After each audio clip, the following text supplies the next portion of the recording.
Class 11-এর সিএলপিএ আমরা second চ্যাপ্টারের 5th unit স্বেচ্ছা প্রদত্ত সায় ফ্রি কনসেন্ট পড়ছিলাম। এই চ্যাপ্টারের আগের ভিডিওতে আমরা দেখেছিলাম যে চুক্তি আইনের 14 ধারা অনুযায়ী যে সায় বল প্রয়োগ, অনুচিত প্রভাব, প্রতারণা, মিথ্যা বর্ণনা, ভুল এই 5টি দ্বারা প্রাণোদিত হয় তাকে স্বেচ্ছা প্রদত্ত সায় বলা যায় না। অর্থাৎ যে সায় বল প্রয়োগের দ্বারা, অনুচিত প্রভাবের দ্বারা বা প্রতারণা, মিথ্যা বর্ণনা বা ভুলের দ্বারা হয়ে থাকে সেগুলোকে আমরা স্বেচ্ছা প্রদত্ত সায় বলতে পারি না। এই চ্যাপ্টারে তোমাদের এই 5টা কনসেপ্ট নিয়ে ডিটেলসে আলোচনা করা হয়েছে। আগের ভিডিওতে অর্থাৎ পার্ট 1 ভিডিওতে আমরা এই 5টির মধ্যে বল প্রয়োগ আর অনুচিত প্রভাব নিয়ে আলোচনা করেছিলাম। আজকে এই চ্যাপ্টারে পরের 3টে অর্থাৎ প্রতারণা, মিথ্যা বর্ণনা ও ভুল নিয়ে আমরা আলোচনা করে নেব। তাহলে প্রথমে আমরা মিথ্যা বর্ণন দেখে নেব। টপিক 1 হিসেবে আমরা মিথ্যা বর্ণনটা দেখে নেব। কি বলেছে না 1872 সালের চুক্তি আইনের 18 ধারায় বলা হয়েছে যে সমর্থনযোগ্য নয় এমন মিথ্যাকে সত্য বলে ইতিবাচক ঘোষণা, বঞ্চনার উদ্দেশ্য না নিয়ে কর্তব্যের লঙ্ঘন করা যা অন্য কোনো ব্যক্তির ভ্রান্তি উৎপাদন করে ও স্বার্থহীন ঘটায় এবং কর্তব্য লঙ্ঘনকারীর সুবিধা ঘটায় যা সম্মতির বিষয়বস্তু সম্বন্ধে অন্য পক্ষের মনে বিনা দোষে ভুল ধারণা জন্ম দেয়, সেই কাজকে মিথ্যা বর্ণন বলে। তাহলে মিথ্যা বর্ণনের কনসেপ্ট বা মিথ্যা বর্ণন বলতে কি বোঝো বললে আমরা এটা বলতে পারি। সংক্ষেপে বলা যায় যে যদি কোনো বিবৃতি ভ্রান্ত হয় এবং তাতে ঠকাবার অভিসন্ধি না থাকে, অর্থাৎ যে বিবৃতিটা করা হয়েছে সেটা ভুল, তাতে কিন্তু কোনো ঠকাবার অভিসন্ধি না থাকে, তাহলে তাকে মিথ্যা বর্ণন বলে। যেমন এক্সাম্পল আমি বলতে পারি, অতনু জীবন বীমা করার সময় তার প্রকৃত বয়স জানা না থাকায় তার বয়স 5 বছর কমিয়ে জীবন বীমাপত্র নিল। এক্ষেত্রে জীবন বীমা কোম্পানিকে প্রতারণা করার উদ্দেশ্য তার কিন্তু ছিল না, কিন্তু প্রকৃত বয়স না জানানোর জন্য অতনুর কর্তব্যচ্যুতি ঘটেছে। এটাকে মিথ্যা বর্ণন বলে গণ্য করা হবে, কারণ বয়স না জানা থাকার জন্য সে ভুল বয়স লিখেছে, কোনো ঠকাবার অভিসন্ধিতে কিন্তু করেনি।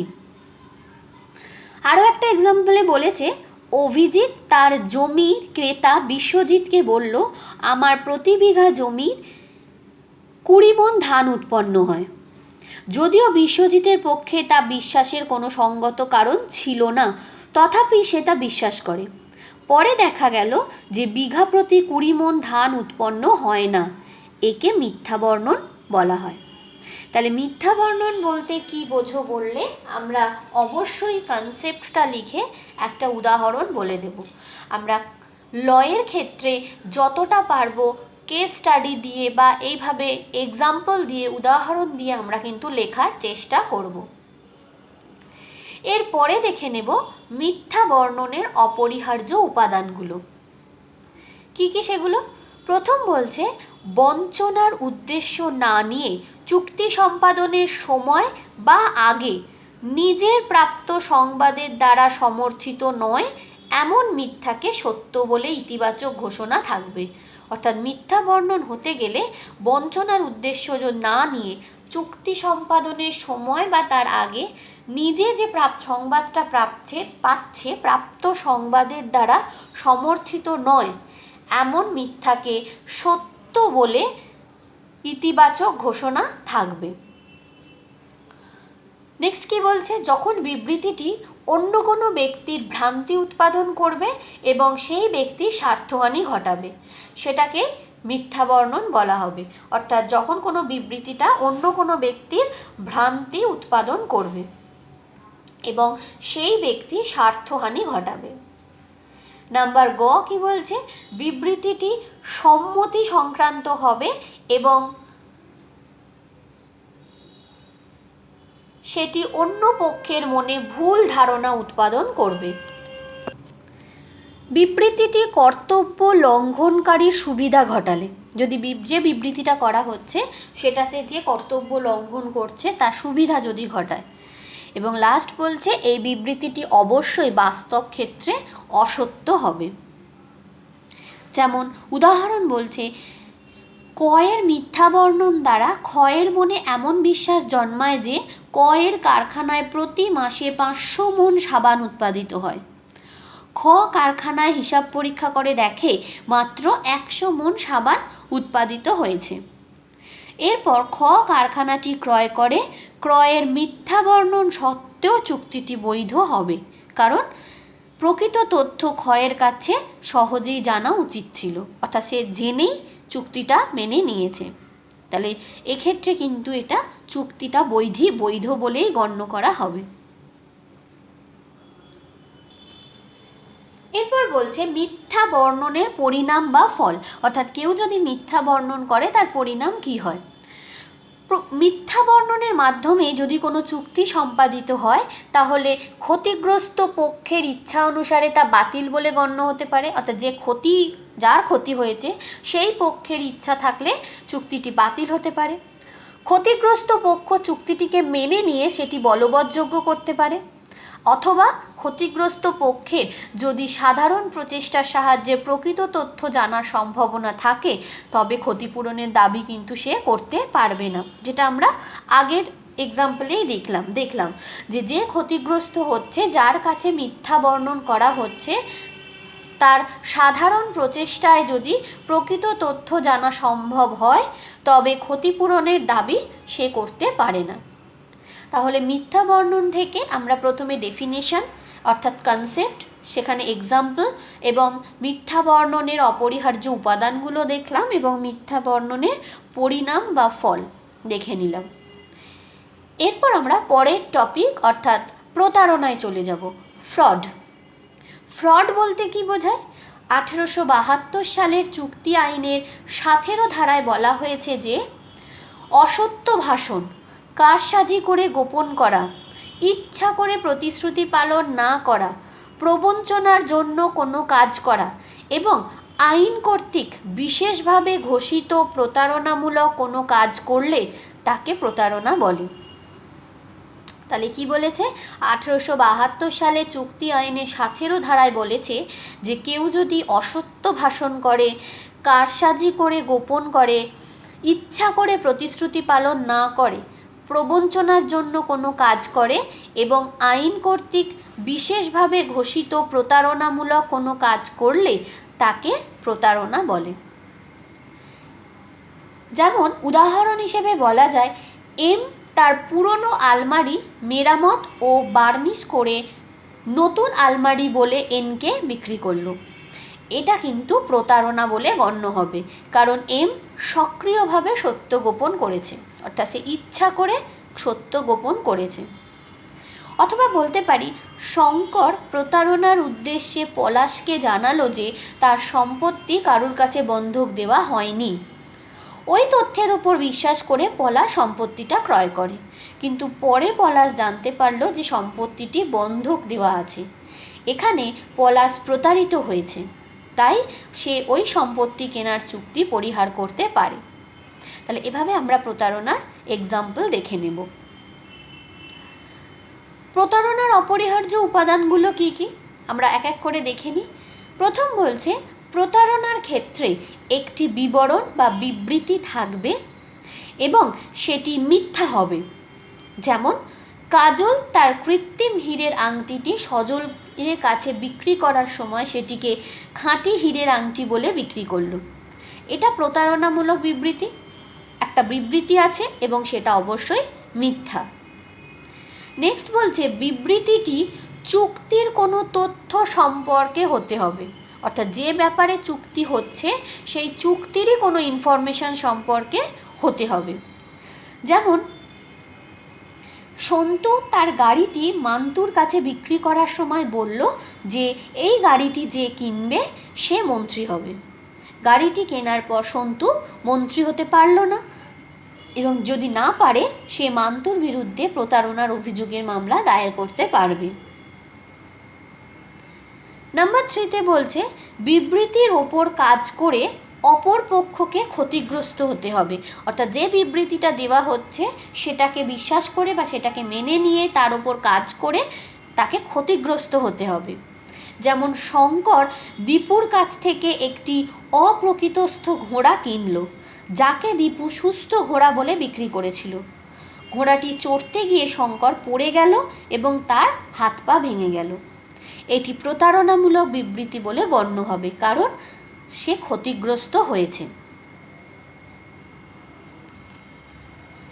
নাম্বার 4 বলছে যখন চুক্তির এক পক্ষের বিবৃতি অপর পক্ষ বিশ্বাস করবে এবং তার উপর কাজ করবে এবং এটির দ্বারা প্রবঞ্চিত হবে। যেমন বাবু একটি গরু শিবুর কাছে বিক্রি করার সময় বলল যে গরুটি প্রতিদিন 15 কেজি করে দুধ দেয়। শিবু বাবুর কথায় বিশ্বাস করে গরুটি কিনল। গরুটি কেনার পর বাবু দেখল গরুটি প্রতিদিন 5 কেজি করে দুধ দেয়। এটি প্রতারণা বলে ধরা হবে। নাম্বার 5 কোনো বিবৃতির বিষয় মিথ্যা জেনে অথবা সত্য সম্পর্কে বিশ্বাস না করে অথবা সত্য মিথ্যা যাচাই না করে বিবৃতি দিতে হবে। যেমন লতা উত্তরাধিকার সূত্রে পাওয়া একটি সোনার হারকে আসল সোনার হার বলে মিতার কাছে বিক্রি করলো। পরবর্তী ক্ষেত্রে দেখা গেল যে হারটি আসল সোনার নয়। এক্ষেত্রে বিবৃতিটি প্রতারণামূলক হবে না।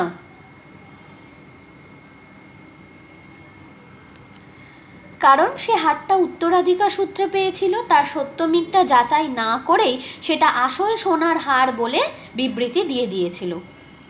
সেক্ষেত্রে এটা প্রতারণামূলক হবে না। নেক্সট বলছে চুক্তি সম্পন্ন হবার আগে বিবৃতিটি দিতে হবে। যেমন কোয়েল তার সম্পত্তি দেবলীনাকে বিক্রি করার আগে বলল যে তার সম্পত্তির নিচে তেলের খনি আছে। এটি প্রতারণামূলক বিবৃতি। লাস্ট বলছে নীরবতা মাত্রই প্রতারণা নয়। এটা কিন্তু খুবই ইম্পর্টেন্ট, কারণ এই কোশ্চেনটা অনেক সময় আসে যে নীরবতা মাত্রই কি প্রতারণা? নীরবতা মাত্রই প্রতারণা নয়, তবে নীরবতা যে ক্ষেত্রে মুখরতা সামিল সেক্ষেত্রে নীরবতা প্রতারণামূলক হয়ে থাকে। যেমন কাজল সজলকে বলল তুমি যদি অস্বীকার না করো তবে মনে করব তোমার ঘড়িটি ভালো। সজল কোনো কথা বলল না। এক্ষেত্রে সজলের নীরবতা মুখরতা সামিল। ঘড়িটি যদি খারাপ থাকে তবে সজলের নীরবতা প্রতারণামূলক। তাহলে এই 7টা পয়েন্টস আমরা দেখে নিলাম প্রতারণার অপরিহার্য উপাদান হিসাবে। এরপরে প্রতারণার দ্বারা সম্পাদিত চুক্তির পরিণাম বা ফল। প্রতারণার দ্বারা কোনো চুক্তি সম্পাদিত হলে তা বাতিলযোগ্য চুক্তি বলে বিবেচিত হয়। এরূপ চুক্তির ক্ষতিগ্রস্ত ব্যক্তি নিম্নরূপ ব্যবস্থা গ্রহণ করতে পারেন। কি কি না, চুক্তিটি বর্জন করতে পারেন, তিনি ক্ষতিপূরণের জন্য প্রতারকের বিরুদ্ধে মামলা করতে পারেন, কিংবা চুক্তিটি মেনে নিয়ে ওই চুক্তিটি কার্যকর করার জন্য অপর পক্ষকে বাধ্য করতে পারেন। তাহলে এটা হচ্ছে চুক্তির পরিণাম বা ফল। এই প্রতারণা ও মিথ্যা বর্ণন নিয়ে 3টে প্রশ্ন অনেক সময় আসে, যেটা আমরা প্রথমটা তো দেখেই নিলাম যে নীরবতা মাত্রই কি প্রতারণা, এই প্রশ্নটা। দ্বিতীয় প্রশ্নটা আছে প্রতারণা ও মিথ্যা বর্ণনের দুটি পার্থক্য। আমরা কি পার্থক্য বলতে পারি না, প্রতারণার ক্ষেত্রে ঠকানোর উদ্দেশ্য থাকে, কিন্তু মিথ্যা বর্ণনের ক্ষেত্রে বঞ্চনা বা ঠকানোর কিন্তু উদ্দেশ্য থাকে না। নাম্বার 2তে বলছে প্রতারণার ক্ষেত্রে ক্ষতিগ্রস্ত পক্ষ চুক্তি বর্জন করতে পারেন এবং ক্ষতিপূরণের মামলা করতে পারেন।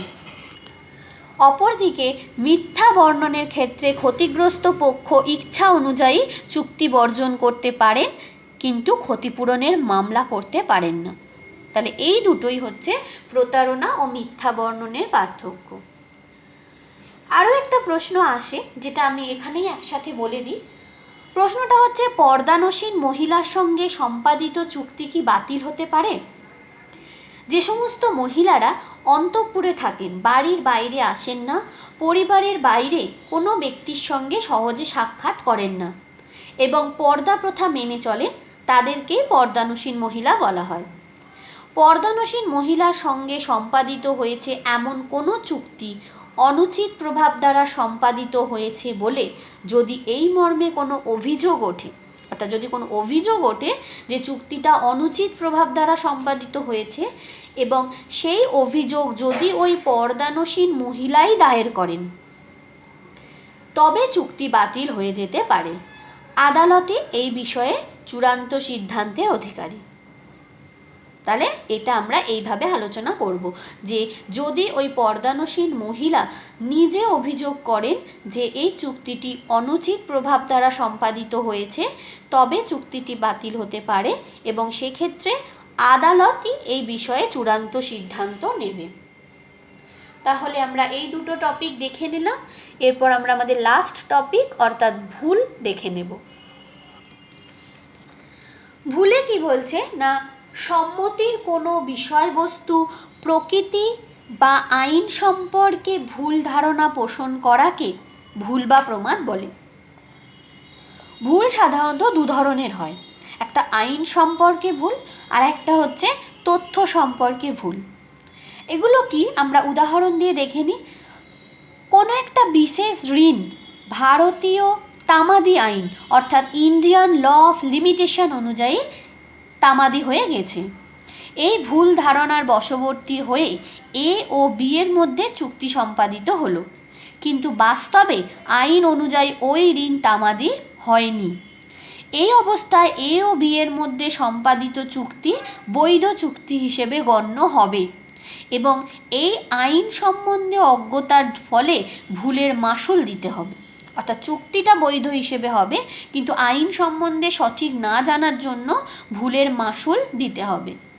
কিন্তু চুক্তি আইনের 21 ধারায় বলা হয়েছে বিদেশি আইন সম্বন্ধে ভুল হলে চুক্তি পরিহার করা যাবে। এটা আইনগত ভুল। এই যে এক্সাম্পলটা দিলাম, এটাকেই বলা হয় আইনগত ভুল। আর তথ্য সম্পর্কে ভুলটা কি না, বিয়ের নিকট একটি ঘোড়া কিনতে এ চুক্তিবদ্ধ হলো। দেখা গেল যে ঘোড়াটি আগেই মারা গেছে, কিন্তু কোনো পক্ষই তা জানতে পারেনি। সম্মতি এ স্থলে নিষ্ফল বলে গণ্য হবে। এটি তথ্য সম্পর্কে ভুল। অর্থাৎ 1872 সালের চুক্তি আইনের 20 ধারায় বলা হয়েছে যে চুক্তির জন্য অপরিহার্য কোনো তথ্য সম্পর্কে যদি চুক্তির পক্ষগণ ভুল করেন, তবে ওই চুক্তি বাতিল বলে গণ্য হবে। তবে এক্ষেত্রে চুক্তি বাতিল হতে হলে দুটি শর্ত পূরণ করতে হবে। কি কি সেই শর্ত? প্রথম বলছে সম্মতির অপরিহার্য বিষয়বস্তু সম্পর্কে ভুল হতে হবে, অর্থাৎ ভুল তথ্য সম্পর্কে হতে হবে, আইন সম্পর্কে নয়। যদি তথ্য সম্পর্কে ভুল হয় তবেই কিন্তু চুক্তিটা বাতিল হবে। আর নাম্বার 2তে বলছে সম্মতির উভয় পক্ষই ভুলের বশবর্তী হয়ে চুক্তি সম্পাদিত হবে, অর্থাৎ দুপক্ষেরই ভুল হতে হবে। এক পক্ষ যদি সঠিকটা জানতো বা ভুল না করতো, তাহলে কিন্তু সেটা প্রতারণা বা মিথ্যা বর্ণন হতে পারত, কিন্তু সেটাকে ভুল বলা যেত না। ভুল হতে গেলে দুই পক্ষেরই ভুল হতে হবে, অর্থাৎ ভুল উভয় পক্ষেরই হবে, এক পক্ষের নয়। 1872 সালের চুক্তি আইনের 21 ধারায় বলা হয়েছে যে ভারতে প্রচলিত আইন সম্পর্কে ভুল করে যদি কোনো চুক্তি করা হয় তবে তা বাতিলযোগ্য হবে না।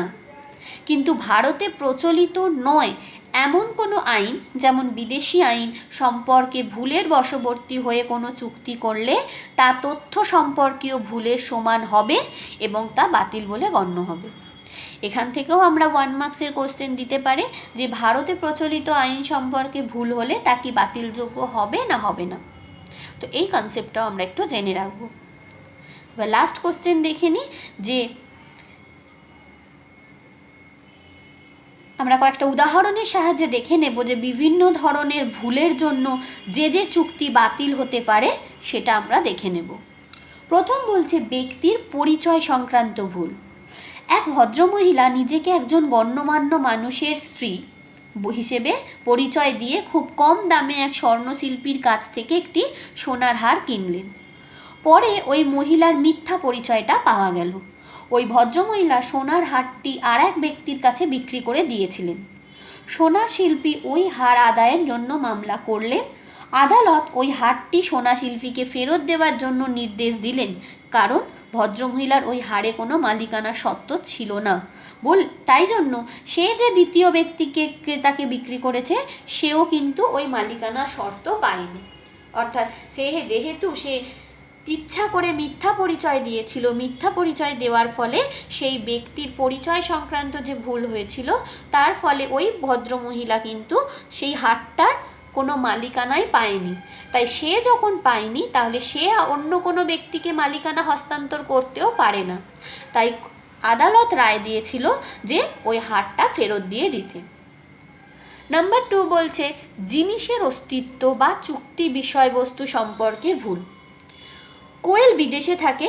কোয়েলের আত্মীয়রা কোয়েলের গাড়িটি দেবকে বিক্রি করার জন্য চুক্তি করলো, কিন্তু যেদিন চুক্তি সম্পাদিত হবার কথা ছিল ঠিক তার আগের দিন কোয়েলের গাড়িটা চুরি হয়ে গেল, যা কোয়েলের আত্মীয়রা জানতেন না। এটা জিনিসের অস্তিত্ব বা চুক্তির বিষয়বস্তু সম্পর্কে ভুল। এখানেও কিন্তু চুক্তি বাতিল হয়ে যাবে। নাম্বার 3 বিষয়বস্তুর পরিচয় বা গুণাগুণ সম্পর্কে ভুল। প্রধানমন্ত্রীর ব্যবহৃত একটি চেয়ার নিলামে তোলা হলো এবং এটি প্রধানমন্ত্রী কোনোদিন ব্যবহার করেননি এবং এ ব্যাপারে ক্রেতা বিক্রেতা কারোরই জানা ছিল না। এক্ষেত্রে ভুলবশত চুক্তি সম্পাদন করার ফলে চুক্তিটি বাতিল হলে গণ্য হবে। নাম্বার 4 বলছে চুক্তির প্রকৃতি সম্পর্কে ভুল। একজন ব্যক্তি একজন ক্ষীণ দৃষ্টি বৃদ্ধ, তার যে গ্যারেন্টি অর্থাৎ যে জামিন সে মনে করে একটি বাণিজ্যিক হুন্ডি উনি স্বাক্ষর করেন, তার পক্ষে কোনো ত্রুটি ছিল না। এক্ষেত্রে কোনো চুক্তি হয়নি বলেই ধার্য হয়। আর এছাড়া আছে অন্যান্য ভুল, অর্থাৎ সম্পত্তির দলিলপত্রাদি, তার মূল্য, পরিমাণ প্রভৃতি সম্পর্কে ভুলের জন্য চুক্তি বাতিল হতে পারে। আর ভুলের পরিণাম কি? ভুলের বশবর্তী হয়ে কোনো চুক্তি সম্পাদন করলে তা বাতিল চুক্তি বলে গণ্য হয়, কিন্তু ওই চুক্তি বাতিল হওয়ার জন্য যদি কোনো পক্ষ অন্য পক্ষের কাছ থেকে কোনো সুবিধা পেয়ে থাকেন তবে উপকৃত পক্ষ অপর পক্ষকে সেটা ফেরত দিতে কিন্তু বাধ্য থাকবেন। তাহলে এই চ্যাপ্টার থেকে আমরা এইগুলো দেখে নিলাম। এই 5টা যে কনসেপ্ট আছে সেই 5টা কনসেপ্ট রিলেটেড আইনে কি বলা আছে, কোন ক্ষেত্রে বাতিল বলে গণ্য হবে, কোন ক্ষেত্রে হবে না, সেটা আমরা দুটো ভিডিওয় এই চ্যাপ্টারটা অর্থাৎ স্বেচ্ছা প্রদত্ত সায় দেখে নিলাম। এবং এখানেই আমাদের ল পার্টের যে সেকেন্ড চ্যাপ্টার ছিল সেটা কিন্তু কমপ্লিট হলো। অর্থাৎ ল পার্টের ফার্স্ট চ্যাপ্টার আর ল পার্টের সেকেন্ড চ্যাপ্টারের টোটাল 5টা ইউনিটই আমরা কমপ্লিট করলাম।